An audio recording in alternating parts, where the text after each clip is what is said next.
How to add Lloyds Card to Apple Wallet. Hello everyone, this is Lisa from Create, Login and Delete. Now let's get started. Launch your Apple Wallet.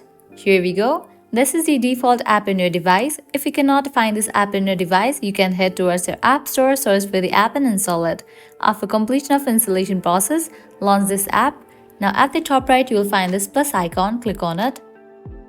With that, you will get different available card options. Now go ahead and select the option that is suitable for you. For now, I will be selecting debit or credit card. Now click on Continue. Now click on this option of Enter card details manually.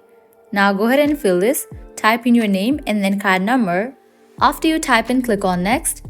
And in the next page, you have to go through the verification process, and with that, your card details will be updated. This way, you can easily add Lloyds Card to your Apple Wallet. At the end, if you guys find this video helpful, don't forget to like, share and subscribe to our channel. Thank you.